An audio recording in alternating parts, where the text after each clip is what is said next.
राज्यातले वाळू माफिया आणि अट्टल गुन्हेगारांच्या विरोधात प्रशासन ॲक्शन मोडवर आलंय। वाळू प्रकरणासह इतर गुन्ह्यातील 9 आरोपींना जालन्यासह बीड, परभणी आणि छत्रपती संभाजीनगर या जिल्ह्यातनं तडीपार करण्यात आलंय।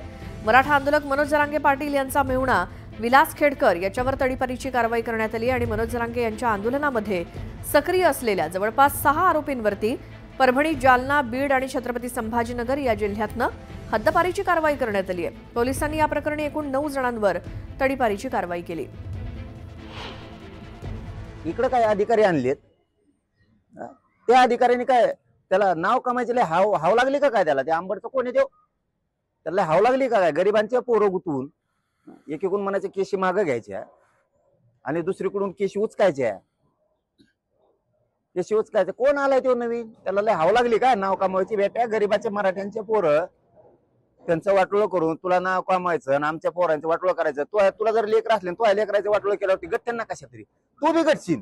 तुला वाटत असं आज मी अधिकारी आमका आहे तमका आहे, तू आज करशील वळवळ, उद्याच्याला कधी काळी तू हातात येशीलच, कारण तुला राज्यात कुठेतरी तू ड्युटी करणारच आहे। तर तडीपारीची कारवाई झालेला विलास खेडकर नेमका कोण आहे याच्यावरती आपण एक नजर टाकूयात। विलास हरिभाई खेडकर हा मनोज जरांगेंचा मेहुणा आहे।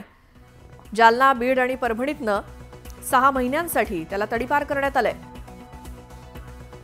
2021ला अवैध वाळू वाहतूक केल्याप्रकरणी त्याच्यावर गुन्हा दाखल आहे। तर 2023ला जालन्यातल्या शहागड इथे बस जाळण्याप्रकरणी गुन्हा दाखल झालाय। तर 2023 मध्येच गोदावरी नदीतनं 4,81,000 रुपयांची वाळू चोरी प्रकरणी गुन्हा दाखल आहे। 2023लाच गोदावरी नदीतनं 500 ब्रास वाळू चोरी आणि विविध गुन्ह्यांच्या पार्श्वभूमीवर उपविभागीय न्याय दंडाधिकाऱ्यांची ही कडक कारवाई आहे।